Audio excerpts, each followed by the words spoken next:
video on mute.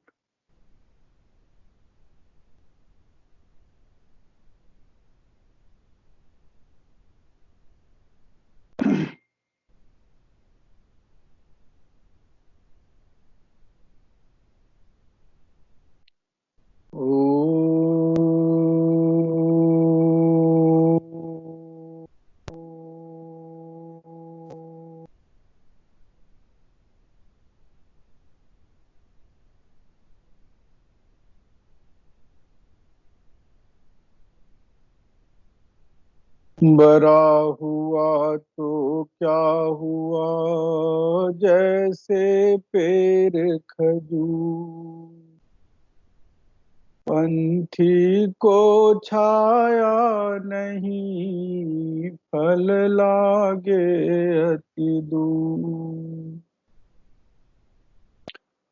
आज हम लोगों का टॉपिक है ego. In Hindi we call ahankar, aham. हम लोग तीन बातों पे बात करेंगे। पहली बात ये करेंगे कि ईगो कैसे आता है, क्यों आता है, और इससे हमें प्रॉब्लम क्या क्या होती है, ये हमें किस तरह से हमें परेशान करता है। एंड लास्ट में हम बात करेंगे कि इस ईगो से छुटकारा हम कैसे पा सकते हैं। तो इन तीन चीजों पे आज हम बात करेंगे। पहला, अभी हमने गुरु कबीर की एक दोहा रखा, जिसमें कहते हैं कि बड़ा हुआ तो क्या हुआ, जैसे पेड़ खजूर, पंथी को छाया नहीं, फल लागे अति दूर। कि आप देखेंगे कि लोग बड़े हो जाते हैं, तीन कारणों से बड़े होते हैं लोग। एक, कोई आर्थिक रूप से समृद्ध हो जाता है, जिसके पास पैसे बहुत हो जाते हैं, तो उस तरीके से वह बड़ा बन जाता है, तथाकथित बड़ा। दूसरा, जिसके पास इस सांसारिक पोस्ट बहुत ज्यादा है, इसके पास कोई बहुत बड़े पोस्ट पे चला गया, कोई बहुत बड़ा अधिकारी बन गया, तो पोस्ट का अभिमान हो जाता है। और तीसरा होता है अपने शारीरिक सुंदरता। शारीरिक सुंदरता में मे बी समटाइम्स रूप, जिसको हम ब्यूटी कहते हैं, और कई बार आप देखेंगे कि कुछ लोग एक्सरसाइज वगैरह करते हैं तो शरीर बहुत मजबूत बन जाता है, तो उस शरीर के अभिमान को भी एक अभिमान कहते हैं। तो सांसारिक रूप से अगर हम देखेंगे तो तीन तरह का अभिमान है। एक है अगर हम आर्थिक रूप से समृद्ध हो जाते हैं। दूसरा, हमें कोई अच्छा पोस्ट मिल जाता है, जिसे तथाकथित हम इस संसार में रहते हैं, कोई वीपी बन गया, कोई जीएम बन गया, कोई डायरेक्टर बन गया, कोई जो भी पोस्ट पे चला जाता है, ऊंचे पोस्ट पे चला जाता है, तो उसका अहंकार हो जाता है। और तीसरा शारीरिक अहंकार है, जो हम सुंदर हैं, हमारा शरीर अच्छा है, ये। एक चौथा बहुत ही महीन अहंकार है, उस पर भी हम चर्चा करेंगे। वह अहंकार है, वह ईगो है कि हमने अपने ईगो को अब छोड़ दिया है। जो ईगो को छोड़ने का अहंकार है, वह भी एक अहंकार है, और यह इतनी माइन्यूटली हमारे अंदर इन कर जाती है कि हमें पता भी नहीं चलता है कि हमारे अंदर आ गया है, और हम उसके शिकार हो जाते हैं।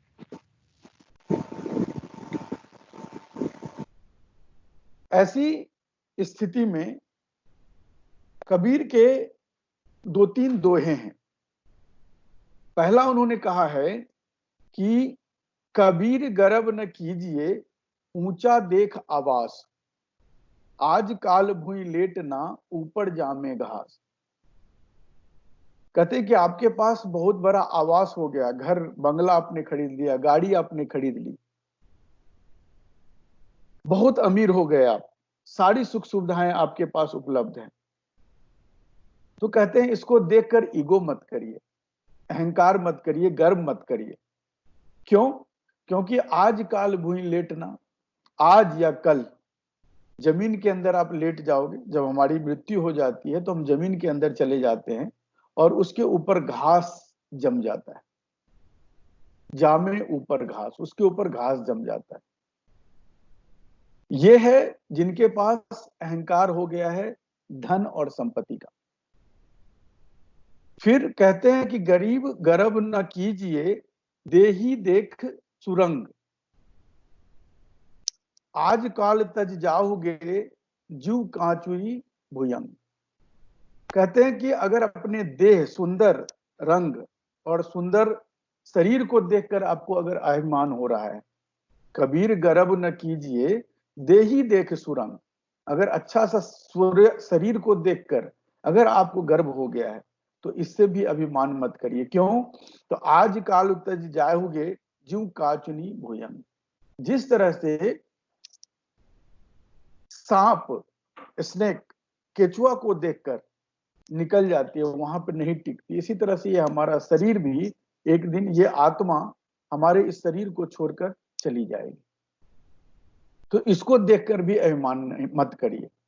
तो पहला उन्होंने धन संपत्ति के लिए कहा कि गरीब गर्व न कीजिए, ऊंचा देख आवास, आज काल भुई लेटना ऊपर जामे घास।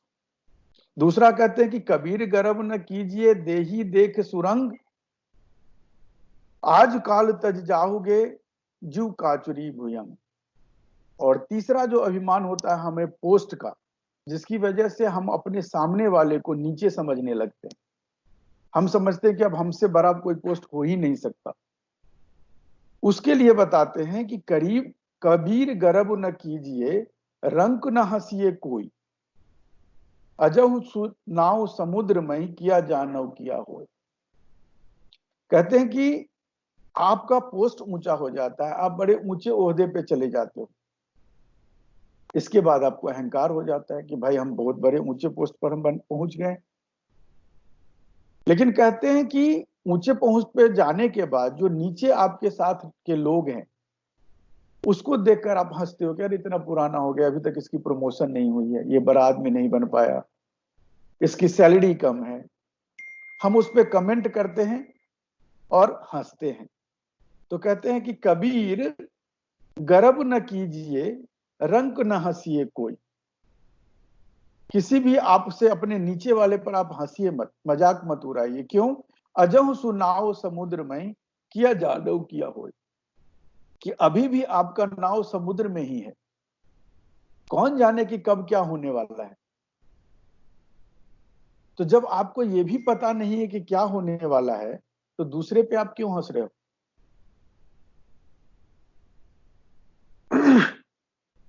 जब हमें अपनी स्थिति का पता नहीं कि हमें क्या होने वाला है और हम दूसरे पे हंसने चल देते हैं कि भाई यह आदमी अभी प्रमोशन नहीं पहुंचा है, हमारा बहुत ऊंचा ओहदा हो गया, हमारे पास बहुत धन संपत्ति है, हम बहुत ऊंचे कुल के हैं, बहुत सारी चीजों का हमें घमंड होता है, ईगो हो जाता है।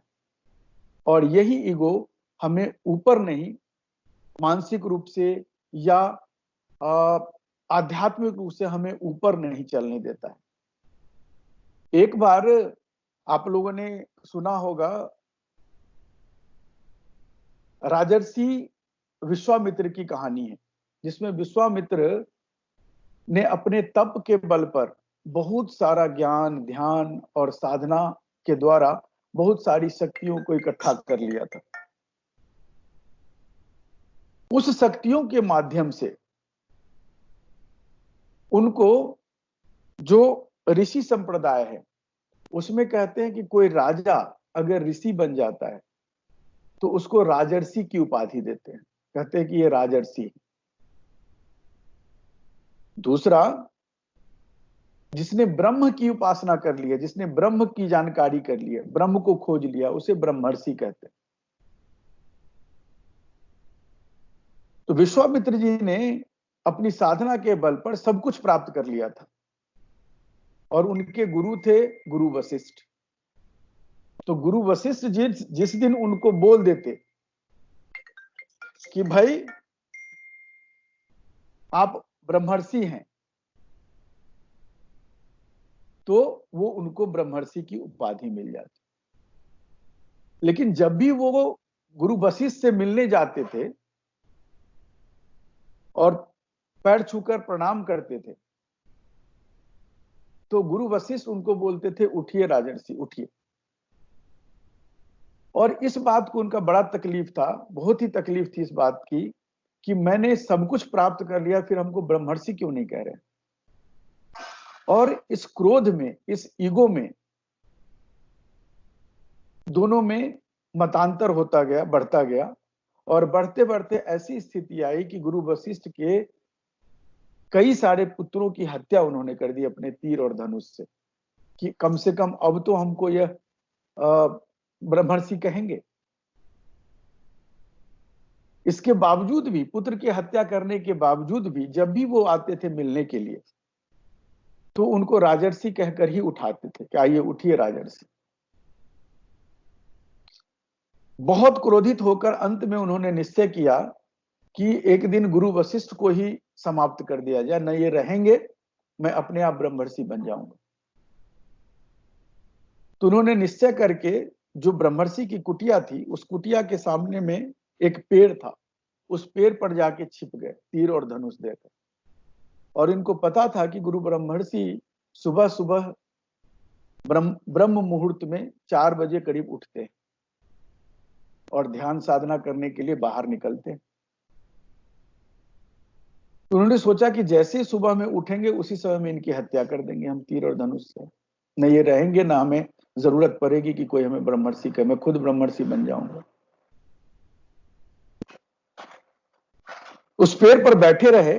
सुबह में जब ब्रह्मर्षि वशिष्ठ अपने परिवार के साथ, पत्नी के साथ बैठे थे, तो पत्नी ने कहा इनसे कि विश्वामित्र में तो सारा ज्ञान हो चुका है, उसने सब कुछ प्राप्त कर लिया है, जो ब्रह्मर्षि में एक गुण होने चाहिए वो सब कुछ उसके अंदर है, तो आप उसे ब्रह्मर्षि कह क्यों नहीं देते। उसने अपने पुत्रों की हत्या कर दी और क्रोध में, ईगो में जाने क्या क्या वो करने वाला है। गुरु ब्रह्मर्षि ने कहा कि तुम बिल्कुल सच कह रही हो, उसके अंदर सब कुछ है, वो वास्तव में ब्रह्मर्षि है। लेकिन यह जो ईगो उसके अंदर है कि अगर हमको ब्रह्मर्षि नहीं कहा जाएगा, तो ब्रह्मर्षि नहीं कहा जाएगा, इस कारण जो वह ईगो के कारण जो हत्या कर रहा है और जो बहुत सारी चीजें कर रहा है, यह ब्रह्मर्षि के योग्य नहीं है। एक ब्रह्मर्षि ऐसा नहीं सोच सकता, और सिर्फ इसी कमी की वजह से मैं उसको ब्रह्मर्षि नहीं कहता। विश्वामित्र सारी बात सुन रहे थे पेड़ पर, उनको ज्ञान हो गया, और जैसे ही गुरु वशिष्ठ बाहर निकले उनके चरण पर गिर गए, और जैसे चरण पर गिरे तो उन्होंने बोला कि उठो ब्रह्मर्षि उठो। अभिप्राय यह है कि हमारे अंदर सब कुछ है, लेकिन अगर ईगो है तो वह ईगो हमें समाज से दूर कर देता है, हमें अपने आप से दूर कर देता है, हमें हमारे टीम से दूर कर देता है। आप देखेंगे बहुत सारे ऐसे बॉस होते हैं, लीडर्स होते हैं, ईगो के कारण अपने टीम से दूर हो जाते हैं। उनका जो टीम है, उनका जो सबऑर्डिनेट है, वो उनसे अपनी बातें नहीं बताता सही सही, और अगर सही बातें हम तक नहीं पहुंचती है तो उसका हम सही निवारण नहीं कर सकते। We can not find the best solution for that issues. तो जब तक हमें सही बात की जानकारी नहीं होगी तब तक हम सही डिसीजन नहीं ले सकते, और अगर हम अपने ईगो में बैठे हुए हैं तो हमारे तक सही जानकारी नहीं आएगी। आप देखेंगे बहुत सारे ऐसे लोग होते हैं, कोई कलेक्टर बन जाता है, कोई कमिश्नर बन जाता है, कोई किसी प्राइवेट कंपनी का बहुत बड़ा अधिकारी बन जाता है, कोई जीएम बन जाता है, कोई डायरेक्टर बन जाता है, और जैसे जैसे उसे पोस्ट मिलता जाता है वह अपने इर्द गिर्द के सामाजिक लोगों को सोशल डिस्टेंसिंग शुरू कर देता है। वो उन लोगों को नीच की दृष्टि से, हे की दृष्टि से देखना शुरू करते हैं और ये सोचते हैं कि अब हमारे सामने में क्या है ये। और तो और आप छोड़ दो, यह तो समाज की बात करते हैं। कुछ लोगों को आप देखोगे कि कोई बेटा बड़े पोस्ट पे चला जाता है और उसके पिताजी अगर शहर में आते हैं उससे मिलने के लिए या उसके ऑफिस जाते हैं मिलने के लिए, उसको हिचक होती है ये कहने के लिए कि हमारे पिताजी है, क्योंकि ये गांव से आए हैं, हमारा लेवल मेंटेन नहीं कर पाते। किस काम का ये ईगो। और उस कारण से हम अपने पिताजी, हम अपने फैमिली, हम अपने रिलेटिव, हम अपने समाज, इन सभी से दूर हो जाते हैं और हमें पता नहीं चलता कि हमारी जमीन कब खिसक गई हमारे पैर के नीचे से। तो सदगुरु कबीर ने जो कहा है कि बड़ा हुआ तो क्या हुआ, जैसे पेड़ खजूर, खजूर का पेड़, द ट्री ऑफ डेट, खजूर के पेड़ को आप देखेंगे कि नीचे से सीधा लंबा होता है और ऊपर में जाके थोड़े थोड़े बहुत पत्ते और उसकी टहनियां होती। तो कहते हैं कि तुम अगर बहुत बड़े हो गए तो किस काम के, तुम्हारी ऊंचाई इतनी हो गई कि तुम्हारे आसपास जो लोग हैं उसको तुम्हारे बड़े होने का कोई फायदा नहीं पहुंच रहा, वो तुमसे कोई बेनिफिट नहीं ले पा रहा, तो तुम्हारा बड़ा होना किस काम का। तो बड़ा हुआ तो क्या हुआ, जैसे पेड़ खजूर, खजूर की पेड़ की तरह बहुत लंबे हो गए तुम, बट तुम्हारे बड़े होने की जो छाया है, जो बेनिफिट है, वो तुम्हारे इर्द गिर्द वाले लोगों को नहीं मिल रहा।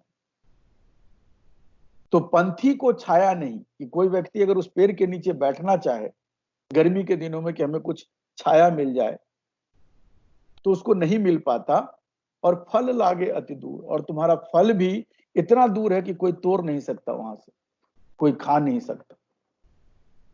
तो बड़े होने के बावजूद भी तुम किसी काम के नहीं हो, तुम्हारी कोई वैल्यू नहीं। ये तो समाज की दृष्टि से हो गया। अब आप इसको अपने परिप्रेक्ष्य में हम लेते हैं कि कोई आदमी बड़ा हो गया, उस बड़ा होने के बाद उसने अपने समाज से रिश्ता तोड़ लिया, गांव के लोगों से, अपने पुराने दोस्तों से, जिसके साथ हंसता था खेलता था, जो अपनी कोई अगर लेडीज कोई बड़ी पोस्ट पर चली गई तो उसके जो सहेली थे उस सहेली से दूर हो जाती हैं कि मैं तो अब बड़ा हो गया हूं, मैं तो पैसे कमाने लगा हूं, मैं इस पोस्ट पे हो गया हूं, मेरे अंडर में 50 लोग काम करते हैं, लोग हमें सर सर बोलते हैं, लोग हमसे डरते हैं। और इन ईगो की वजह से जो हमारा मूल था, जो हम बेसिक में थे, उसको हम खो देते हैं और हम अपने आप से दूर हो जाते हैं। तो अब सवाल यह है कि कितने दिन आप बड़े रहोगे। आप अगर बड़े पेड़ बन गए हो तो कभी ना कभी रिटायर तो करोगे, पेड़ झुकेगा, पेड़ गिरेगा। जब वो पेड़ गिरेगा, जब आप रिटायर करोगे या किसी कारण से नौकरी में कोई मुसीबत आती है, आप रिजाइन करते हो या रिजाइन करवा दिए जाते हो या कोई भी रीजन है, तो कहां जाओगे। वो पेड़ कहां गिरेगा, जमीन पे, आसमान में नहीं रह सकता। और जिस जमीन में आसपास जो लोग थे उससे तो आपने कभी संबंध बनाया नहीं, तो आज वो व्यक्ति आपसे क्यों संबंध बनाए, आपको क्यों ना अकेला छोड़ दे। हो सकता है कि वो व्यक्ति एक बार आपको चाहेगा कि आपकी हेल्प भी मैं कर दूं, क्योंकि वो जो आपकी जमीन पे था, जो जमीन पे है, नीचे है, वो तो जमीन का आदमी है, उसमें आपकी तरह ईगो नहीं था, अभिमान नहीं था। तो आज अगर आप जमीन पे गिरोगे तो हो सकता है कि वो आपको हेल्प करने के लिए पहुंच भी जाए, लेकिन आपने अपने ईगो को ऐसे पाल रखा है कि पालने की वजह से भले ही आप गिर गए हो जमीन पे, लेकिन आप अभी भी कह रहे हो कि नहीं, मैं पेड़ तो लंबा ही हूं, जमीन पर भी गिरा बट लंबे गिरा हुआ हूं, मेरी लंबाई देखो कितनी है। कहते हैं कि जो रस्सी होती है, रोप, उसमें अगर आप आग लगाओ तो आग लगाने में वो पूरी रस्सी जल जाती है, लेकिन उसमें जो गांठ होती है, ऐसे करके उसमें जो ऐंठन बनाए रखते हैं, उसकी गांठ नहीं जाती। तो कहते हैं जो ईगो वाले लोग होते हैं, जो अहंकारी लोग होते हैं, वो मर जाएंगे, मिट जाएंगे, बट उनकी ऐंठन नहीं जाती। वो अपने ईगो को मरने के साथ भी नहीं छोड़ पाते। तो फायदा क्या हुआ आपके इतने सारे ज्ञान अर्जन करने का, इतने सारे आपने पोस्ट अर्जन किया, सब कुछ किया, you achieved lot of things in your life, but for what? अंत में क्या हुआ? आप देखोगे बहुत सारे हमारे पास लोग आते हैं, बहुत ऊंचे पोस्ट पे चले गए, अपने बेटे को उन्होंने अमेरिका भेज दिया, किसी का बेटा विदेश में कहीं और अच्छे अच्छे पोस्ट पे है, और समाज में घूमकर कहते हैं क्या कि भाई हमारा बेटा फलाने पोस्ट पे है, हमारा बेटा बहुत बड़ा अधिकारी बन गया है, 10-10 गाड़ियां आगे पीछे चलती हैं, और इस वजह से अपने समाज में अपने आप को अलग कर लेते हैं कि नहीं अब तो मैं दूसरे लेवल का आदमी हो गया। और जब बहुत ऐसी घटनाएं हमने देखी है कि जब उनकी मृत्यु हुई, तो उस मृत्यु में बेटा विदेश से नहीं आ पाया क्योंकि उसके पास टाइम नहीं था, अब सिर्फ बॉडी को जलाने के लिए मैं क्या जाऊं, और समाज के लोगों ने उसका क्रियाक्रम किया। उसने बोला कि ठीक है मैं पैसा भेज देता हूं, मेरे पिताजी का, मेरी माताजी का आप क्रियाक्रम कर देना। किस काम का ये सारा चीज, किस काम का ये पोस्ट, जहां पे अपनापन नहीं, जहां पे हम अपने आप के लिए हमारे पास समय नहीं, हमने सब कुछ अर्जन किया, क्या सब खोने के लिए?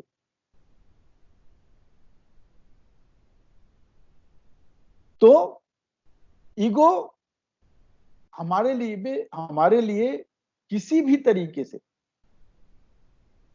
न प्रोफेशनल पॉइंट ऑफ व्यू से, न पर्सनल पॉइंट ऑफ व्यू से, दोनों ही कारण से ईगो हमें नष्ट करता है, हमें समाप्त करता है, हमें कोई फायदा नहीं पहुंचा। प्रोफेशनल में आप देखेंगे कि कई बार हमारी ईगो इतनी बड़ी हो जाती है कि हमारा जो जूनियर है या हमारा जो सीनियर है हमसे कुछ बात करने आता है कि इस प्रॉब्लम की ये सबसे बेस्ट सॉल्यूशन हो सकता है, लेकिन हम एमबीए करके आए हैं, हमने इंजीनियरिंग किया हुआ है, हमने बड़ी बड़ी एजुकेशन डिग्री प्राप्त की हुई है, और तब कोई हमें समझाता है तो हम कहते हैं कि डिग्री हमने प्राप्त की और समझा तुम हमको रहे हो।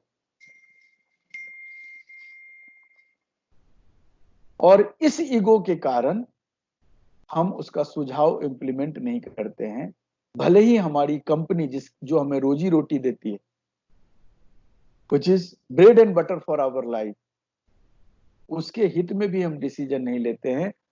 कंपनी का हित भी हमारे अपने ईगो के सामने में छोटा हो जाता है, और हम सोचते हैं कि भाई हमने जीत ली। हम एक्चुअली में जीते नहीं, हम हार गए, दो कारणों से। एक तो हमने अपने कंपनी का बुरा किया, not by taking the right decision, and secondly जिस सबॉर्डिनेट या सीनियर ने हमें अच्छा सुझाव दिया था, जो मुझे भी पता था कि सुझाव अच्छा है, वो दोबारा मेरे पास सुझाव लेकर नहीं आएगा, वो हमें छोड़ता जाएगा। वो देखेगा कि हम गलत रास्ते पे जा रहे हैं या हमारा डिसीजन गलत हो रहा है, बट वो हमें सुझाव देना बंद कर देगा, क्योंकि उसको लगेगा कि सुझाव देना इस आदमी के लिए फायदेमंद नहीं है, उल्टा यह मुझ पर एक्शन ले लेगा, मुझे भला बुरा कहेगा।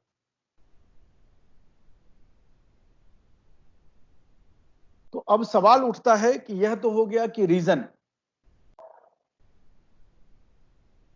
कि कैसे इन चीजों से ये चीज कैसे हमें लाइफ में हमें नुकसान पहुंचाती है, हमारे प्रोफेशनल एंड पर्सनल लाइफ को कैसे डिस्टर्ब करती है।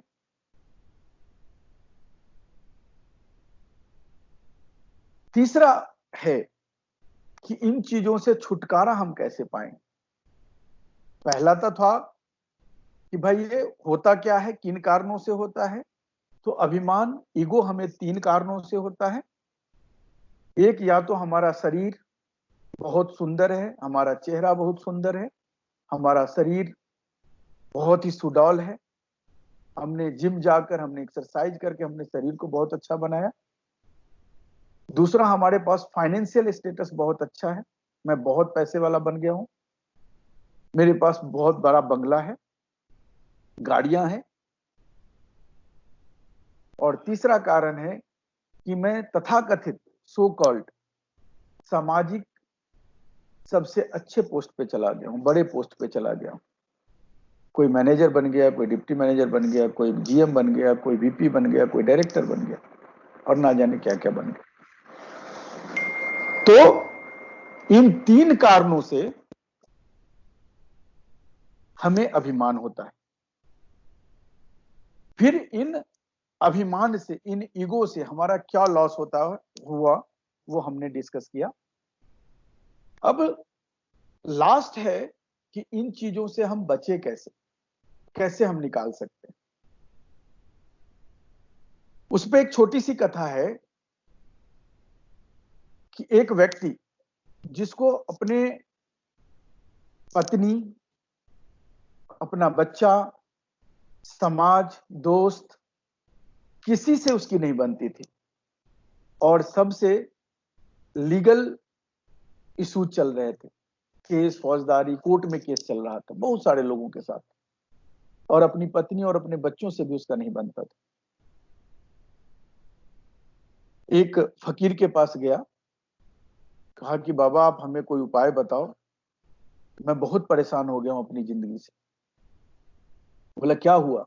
बोला मेरे किसी से नहीं बनती, इवन हमारी जो पत्नी और जो बच्चा है वो भी हमें पसंद नहीं करता, और मेरी लाइफ बिल्कुल बेकार हो गई है, कोई उपाय बताओ, मैं जीना नहीं चाहता, ऐसी लाइफ हो गई है हमारी। और फकीर बहुत ही पहुंचे हुए फकीर थे, जिसको जो कुछ भी कह देते थे वो पूरा हो जाता था। तो उन्होंने कहा कि देखो क्यों इतना तुम परेशान हो रहे हो, 7 दिन के अंदर, 7 दिन में तुम्हारी मृत्यु निश्चित है, जाओ ज्यादा परेशान मत।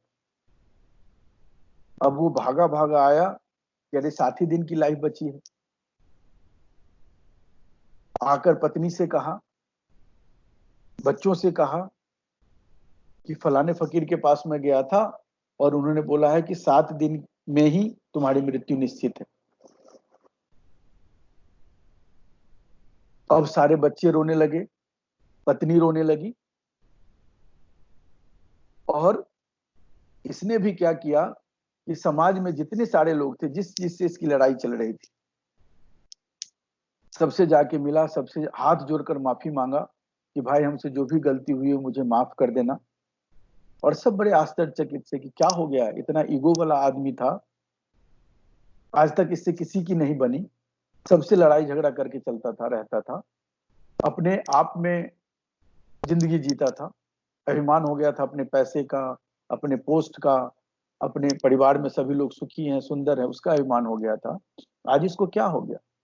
लेकिन फिर भी चूंकि हाथ जोड़कर सबसे माफी मांग रहा था, तो सभी लोगों ने माफ भी कर दिया, और सबसे इसके संबंध बहुत अच्छे हो गए।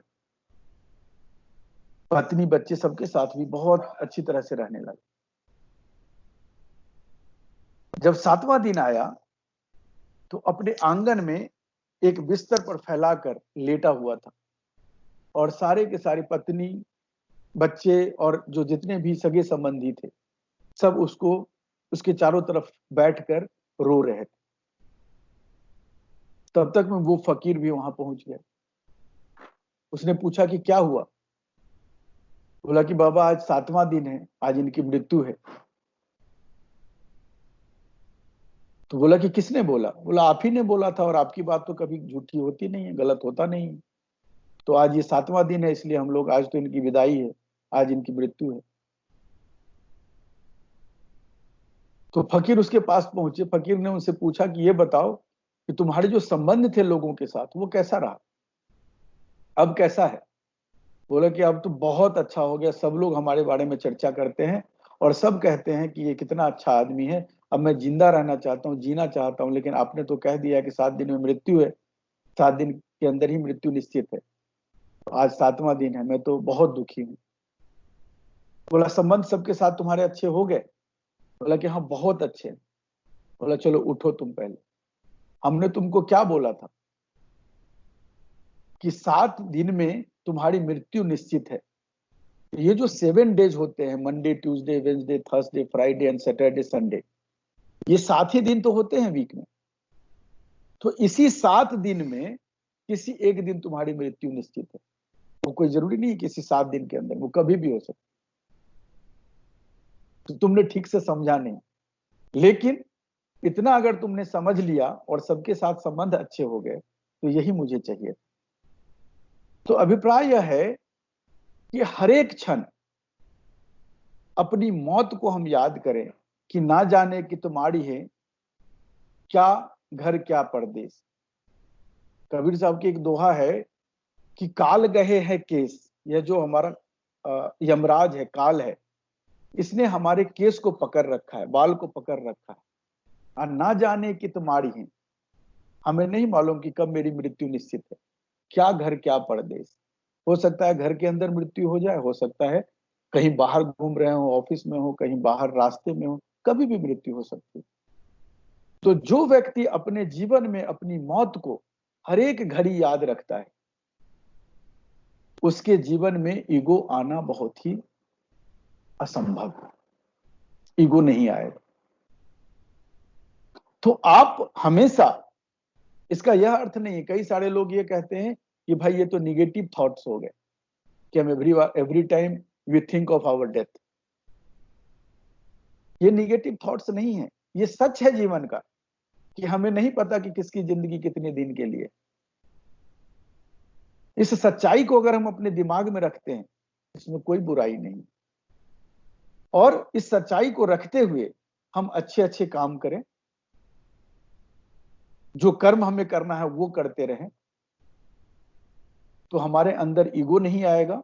और हमारे अंदर अगर ईगो नहीं आएगी तो हमारी acceptance in our office, in our society, in our family, everywhere my acceptance will be great. हमें सभी लोग हमें पसंद करने लगेंगे, हमारी एक्सेप्टेंस हमारी बढ़ जाएगी, लोग हमारी बातों को सुनेंगे,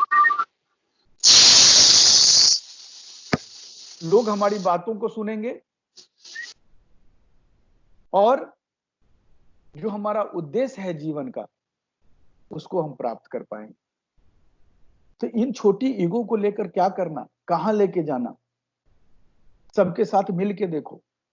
और एक चीज और मैं बताऊं आपको कि कोई व्यक्ति बहुत ऊंचा पोस्ट पे चला जाए और आप तथाकथित नीचे लोगों के साथ घुल मिल के रहते हो, बैठते हो, उनके बीच में बैठते हो, बात करते हो, तो आपका ईगो या आपकी पोस्ट की गरिमा कम नहीं होती है, बल्कि और बढ़ जाती है कि देखो ये कितना बड़ा अधिकारी है, ये कितना अमीर आदमी है, लेकिन ग्राउंड टू अर्थ है।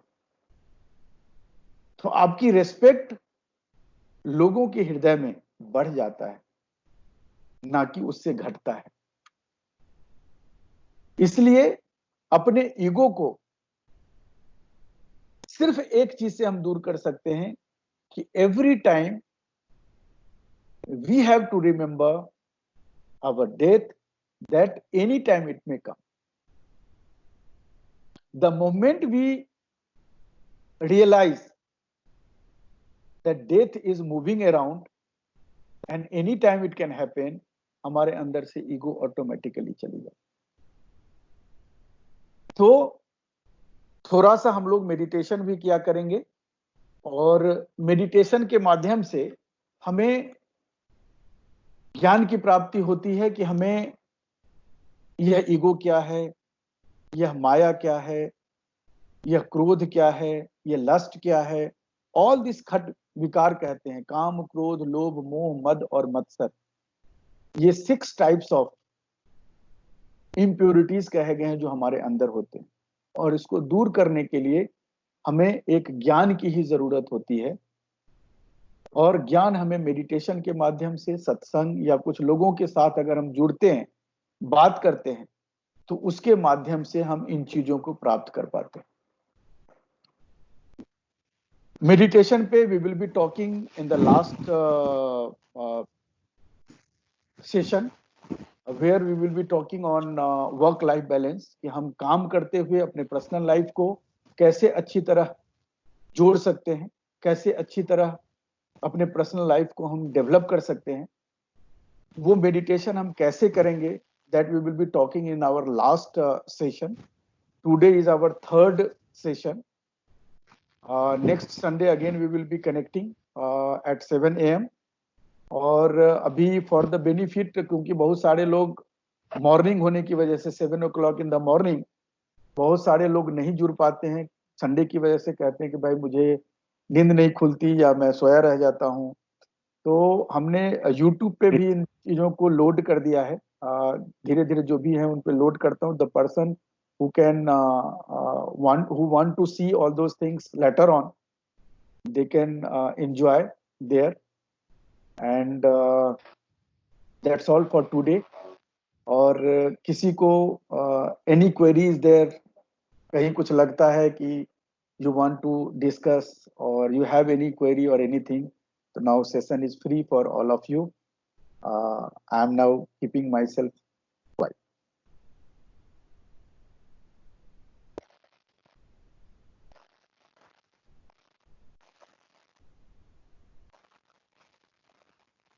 Vinay sir, kindly check my chat.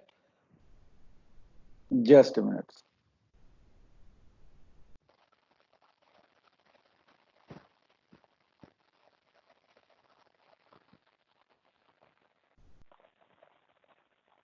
Do you think that constantly comparing yourself with the others and always being defensive is a sign of ego? If yes, then how to get it? Is self-respect and self-respect. Ego.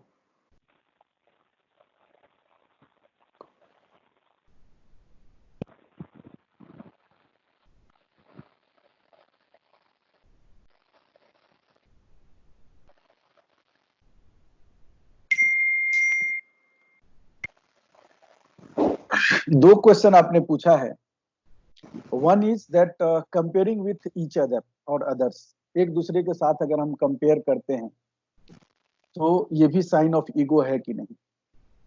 देखिए, compare करना कोई बुरी बात नहीं है, but whether this compare is with the negative thoughts और a positive thoughts. अगर compare हम इसलिए करते हैं, कंपेयर अगर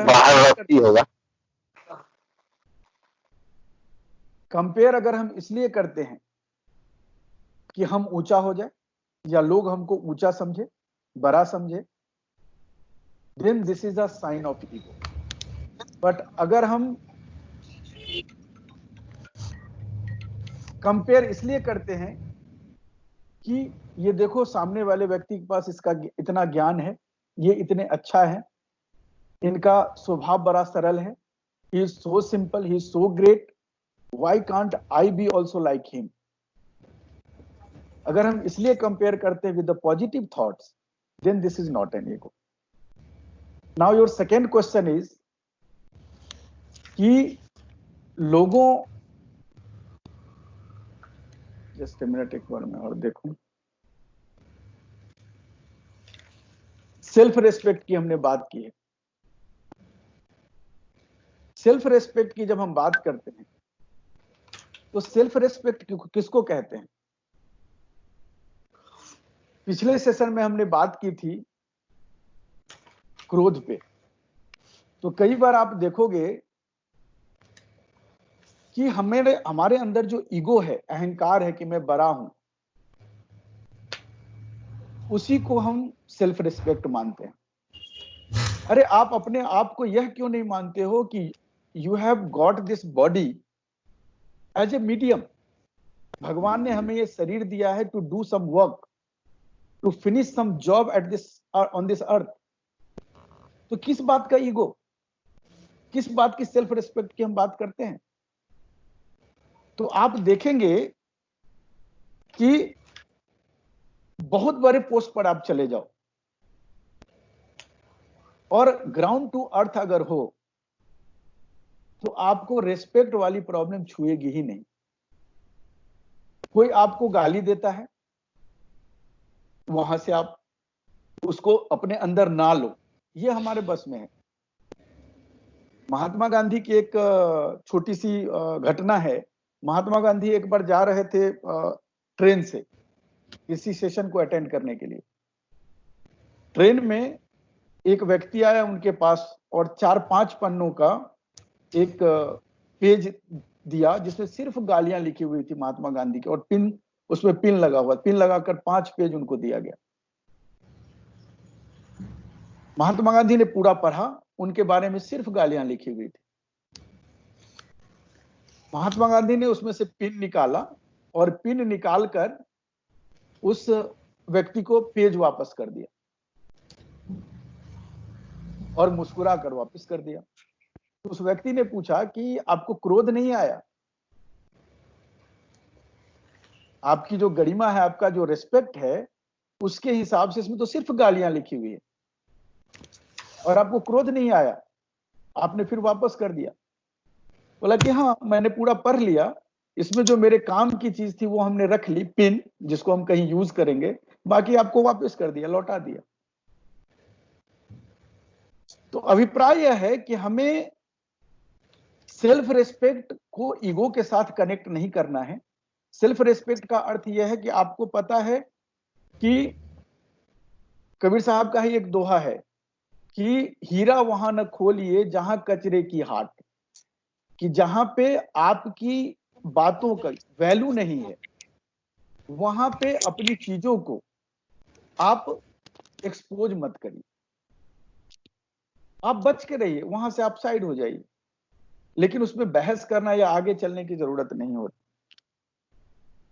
आई think I am able to answer your query. Yes sir, thank you.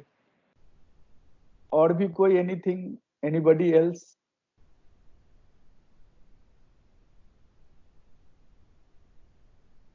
Sir एक सवाल मेरा है कि नॉर्मली क्या होता है, जो हमसे उम्र में बड़े होते हैं उनमें भी ईगो होता है, और उस ईगो से जब हमें दुख पहुंचता है उस चीज से हम कैसे बाहर निकले? इसमें सुमित सिर्फ सोचने की बात है। जैसे अभी हमने बात की कि जैसे सहानुभूति कहते हैं, सिंपैथी या इम्पैथी जो भी कह लो। मैं एक एग्जांपल शेयर करना चाह रहा हूं कि this is a live example, true example. Mumbai में क्या होता है कि लोग लोकल ट्रेन में सफर करते हैं, और अभी तो खैर दूसरी पेंडेमिक स्थिति है एंड पानी का भी है, तो train are like local train are not so frequently working. But Mumbai में क्या होता है कि 24 आवर्स पीपल आर वर्किंग। किसी की ड्यूटी रात में होती है, किसी की ड्यूटी सुबह होती है, तो कोई ट्रेन में ही अपने सोने का काम पूरा कर लेता है, कोई पढ़ने का काम, कोई ऑफिस का काम, lot of things people do in the train. एक सच्ची घटना किसी ने हमसे शेयर की थी। ट्रेन में 5 बजे सुबह में, लोकल ट्रेन में एक व्यक्ति अपना टाई लगाकर बैग लिए हुए ऑफिस से लौट रहा था, और ऑफिस से लौट ट्रेन में ही अपनी नींद पूरी कर रहा था। उसी के बगल वाले सीट पे एक व्यक्ति अपने 4 बच्चों के साथ भी सफर कर रहा था, और ये सारे छोटे छोटे बच्चे थे, और वो सब कोलाहल मचा रहे थे, शोर कर रहे थे। तो वो जो व्यक्ति सो रहा था, जो ऑफिस से लौट रहा था, जिसकी नींद पूरी करनी थी अपने घर जाते जाते, उसने 1-2 बार उससे कहा कि भाई अपने बच्चे को संभालिए, बहुत कोलाहल कर रहा है, बहुत शोर मचा रहा है, I am getting disturb, I want to sleep.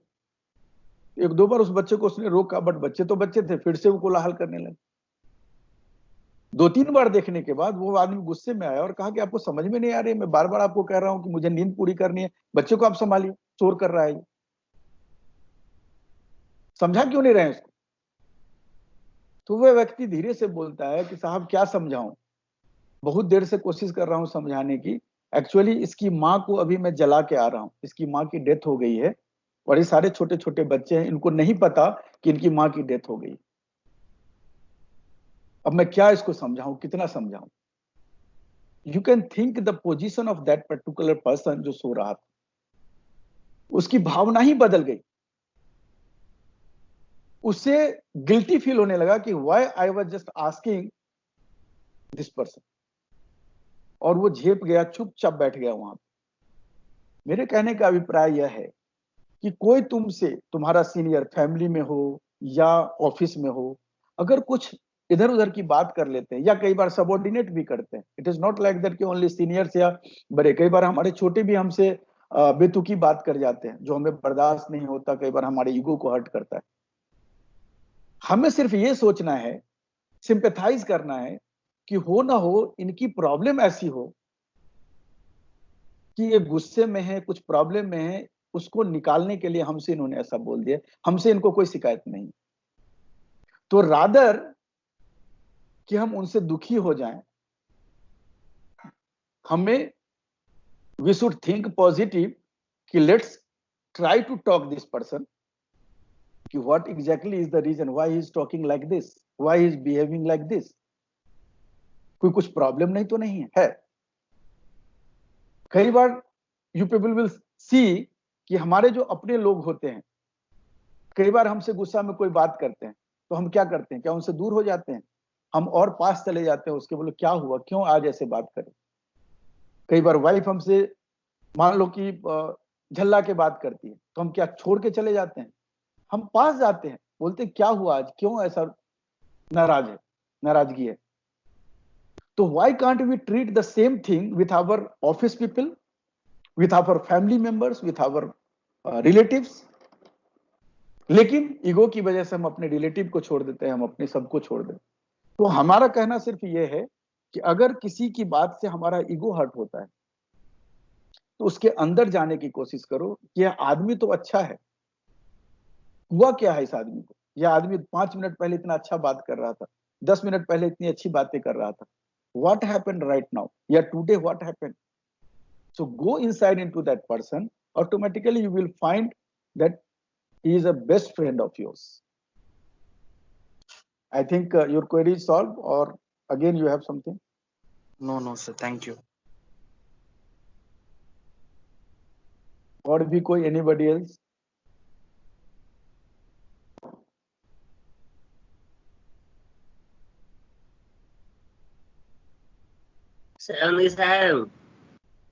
साहब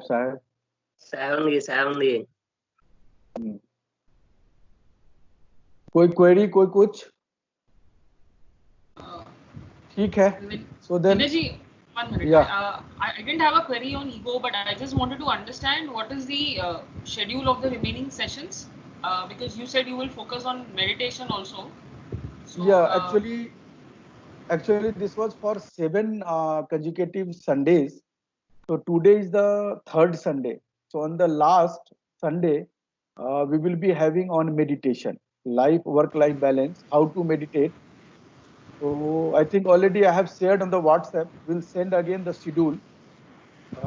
Today is the 3rd one, so gradually we will be going.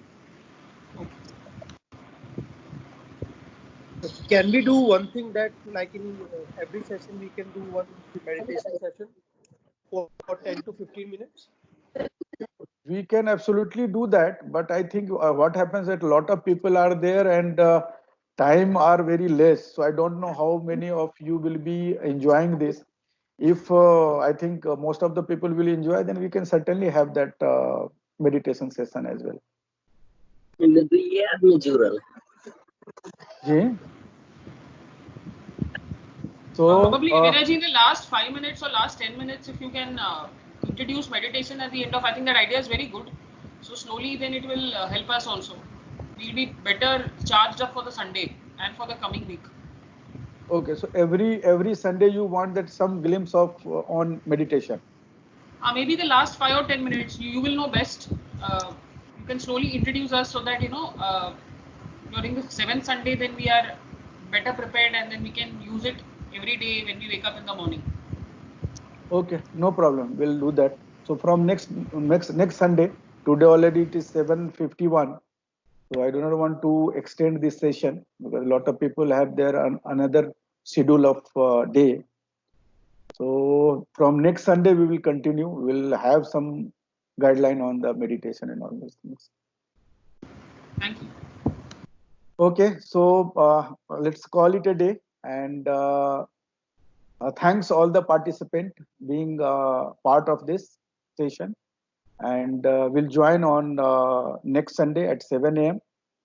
and एक और रिक्वेस्ट होगा कि बिकॉज बहुत सारे लोग होते हैं, तो all of us can video को अगर म्यूट पे डाल देंगे तो बाकी लोग थोड़ा सा कंफर्टेबली एंजॉय कर पाएंगे। तो नेक्स्ट सेशन से वीडियो को और साउंड को थोड़ा सा म्यूट पे रख दिया जाए, and then we will continue from next 7 Sunday. और यूट्यूब वाला तो हमने सबको शेयर कर ही दिया है। We will be putting on the chatting also, so the link would be there. If anybody want to share with their family members, relative, they can also do that. ठीक है? So namaste all of you.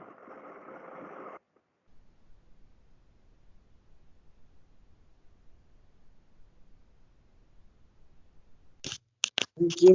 नमस्ते everybody. साहब बंदगी विनय जी बहुत बढ़िया।